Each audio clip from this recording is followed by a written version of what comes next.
Hi everyone and welcome to another OpenIPC video.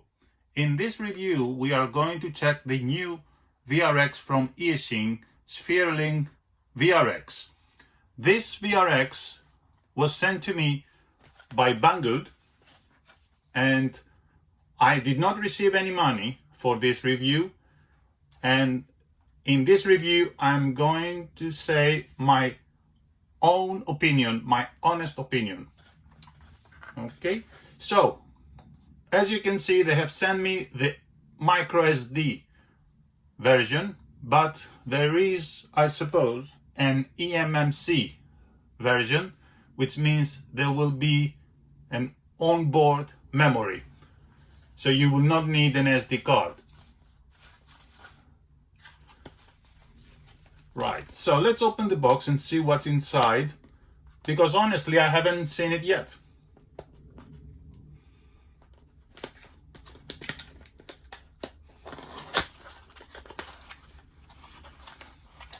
As you already know, Eachine is called the black sheep of the OpenIPC community, and that is because they couldn't establish a proper communication with the developers. Okay, wow, this is really compact. And I can see the buttons here. So it has a button for recording, another button for access point AP, and then there is a small joystick. Pressing up, down, left, right. Very interesting, very interesting. It comes with an SD card. There is a fan here, and of course there is a RadXA inside, and this is the power plug.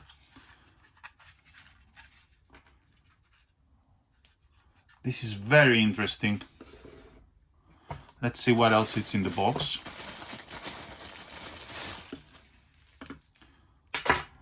Yeah, okay, the HDMI cable and the cable to plug a battery. And these are the two antennas. They're very basic antennas. Of course, you can use any other antennas on this VRX, but these ones will do fine for short distance. And the manual, of course. Yes, so confirmed, it's a RadXA 03W. And a big surprise, the wireless adapter is an 8812 EU. And according to the AP FPV developer, Greg, this wireless adapter will perform much better on his firmware, which is really interesting for freestyle. Yes, you heard it right. It is capable of doing freestyle FPV with this VRX, particularly because of this component. The receiving power, the RX power, is 800 milliwatts. So that's very debatable, just to let you know. It will saturate this high receiving power. So ideally I wouldn't put it at maximum power. And what else we can see? Yes, the channels are normal. Default is 161 as expected. The weight is very lightweight. I can feel how light it is. It's so much lighter compared to the RunCam, and you can tell how much smaller it is. Can you see how smaller it is compared to... Both of them have the same chipset of Wi-Fi, the RTL8812EU. This one has two chips, which they cannot be used for the AP FPV, while this one has just one, and it will utilize the full capacity of the hardware for proper freestyle FPV. Very interesting. And I think it is a 3D printed, yes, it looks like 3D printed molded case, but it's quite robust. I mean, I don't see any problems with that. Okay, and if we can compare it with my daily driver, which is the EMAX VRX, it is even smaller than that. Okay, it's the same height, and it's thinner than the EMAX VRX. It's thinner. I mean, I don't know, it feels so much smaller and lighter. I mean, I'm not sure about the weight of the EMAX and this, but this is very, very interesting hardware. But we'll have to test it on a real flight. Okay, right, let's power it on and see what we can see, what comes with this package, what firmware. Before we power it on, I noticed that the two buttons, the AP and the REC, are used for Ruby FPV, because of course this VRX will support Ruby FPV. The REC button would be Quick Action 1 and the AP would be Quick Action 2. And then the joystick will work for change channels or navigate to the menu of Ruby FPV. That means the functionality will be the same as the RunCam. So I'm guessing the firmware of RunCam would work on this VRX as well, because the buttons are there and it looks like they will work as plug and play. And also the input voltage is from 2S to 6S, but they recommend at least 3S to have enough power for the Wi-Fi adapter to work properly. The RAXA can work with 5 volts, but what is really important to have enough power for the Wi-Fi adapter. Okay, so I'm gonna use a 4S battery and their plug, and I will plug it directly to this monitor. It goes to the HDMI port of the VRX.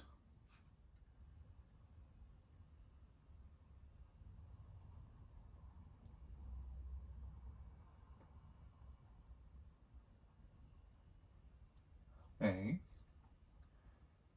So I can see the RAXA, there is a blinking LED here, which means it is working. I also see here the Wi-Fi icon, and let's go to the menu. Let's see What's on the menu? Wow, okay. Right, so they have the old version of the SBC.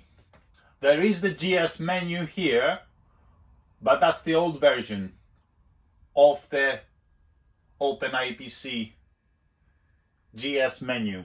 There is a newer one. I'll put a link for this, how to update it. But anyway, let's see with what it comes. And first thing we need to do is change the channel, because I'm using not 161, I'm using channel 64. So we go here, we select, we use the joystick to click and select, and we go up, down, oops, up. This is really cool. And then 64, okay, so we go down and we select 20, okay, and then we go back and back, and let's power on the drone.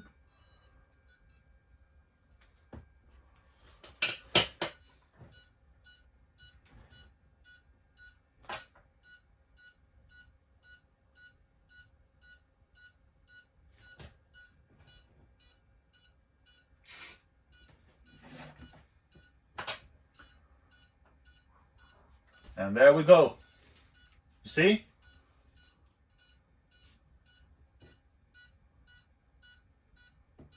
The adaptive link is working, everything is working.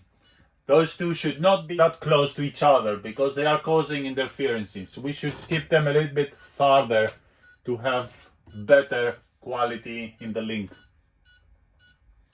But yeah, it looks fine. And we can change settings, of course, by going to the menu. We go to the camera, for example,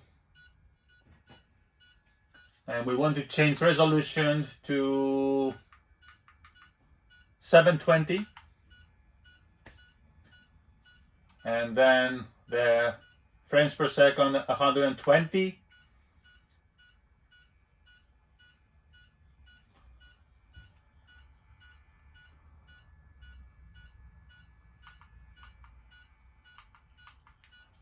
And there, it's working. Right, so I should not have it powered on for that long without a fan. I'm gonna have to turn it off. So overall, this VRX is working as expected. This is probably my new daily driver because it has the same size of the EMAX VRX. It is much cheaper and it has more buttons, more functionality. I'm not sure if we will have a build route specifically for this VRX because officially this VRX, the Eachine company, is not officially supported by the OpenIPC developers. So it should work fine with the RunCam VRX build route. I'm gonna test it in a real flight and I will do range test with this to see how far we can go with this Wi-Fi chip, because this Wi-Fi chip is supposed to be much more powerful than the EMAX Wi-Fi chip. So let's start doing testings. Before we go outside and fly with this, let's see what's inside. So the SD card needs to come out, and this is a very tricky part, so you need to use a tweezer and put it on the side, and careful, be super careful when you plug it back in. Don't put it in an angle, it will fall inside the case, and then you have to open the case to retrieve the SD card.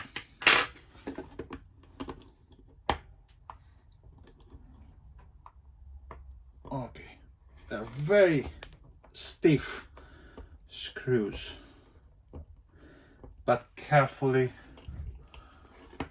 unscrew them carefully, because remember, this is a 3D print case and it can break. And very gently, let's, okay, so I can see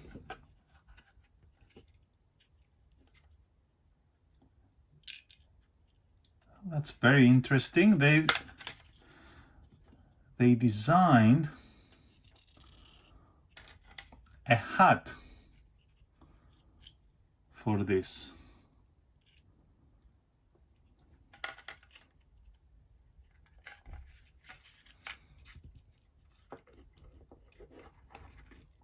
Can I move it out? Yes, it comes slowly. There we go. So yeah. Okay, so this is supposed to be for 2 Wi-Fi adapters, but they only used one of them, not 2. But maybe someone could add one. If they found it this cheap, they can add one more. No, I don't want to move it further, because anyway, this is just that's a 03W, and you can see the fan here, and then the wires of the antenna goes to the Wi-Fi adapter. It comes very nicely all together. Very nice compact board, and that's the power distribution circuits, and from here are the buttons. You can see they are plugged to that hat. Very interesting hat, very interesting hardware from Eachine. Yeah, let's plug it back as it was. Okay, so let's connect all these back together. I believe these ones are like spacers between them, just to support them. That goes between the two boards, just to keep them in a distance. Let's assemble it back as it was, and let's go outside and fly it. So here they are, the 3 OpenIPC VRXs side by side. This is the RunCam, the EMAX, and the Eachine. And you can tell the size of Eachine is smaller. I mean, this part is thinner on the EMAX, but there is a big bump in the middle that makes it bigger in size. And it has less buttons, the EMAX, compared to the Eachine. And if we want to compare something similar in terms of buttons with the Eachine VRX, that would be the RunCam VRX. But again, you can see how much bigger the RunCam is, and it's much heavier, that one. This is so light. I can feel it, so lightweight. It feels like a fake one. I'm joking. And another thing that I like on the Eachine VRX is that there is not this annoying plug outside of the VRX. Everything is inside. So here we are at my local park, and I have mounted the VRX on this thumb bracket that I had it from the EMAX VRX, but you can 3D print one depending on what goggles you're using. I will be using a triple feed patch and a pagoda for this flight test, and I also use this custom HDMI cable, but you can use the one that comes with the package. So yeah, I made my custom wiring as well, just to power the goggles and the VRX from one source. And let's go ahead and start the flight.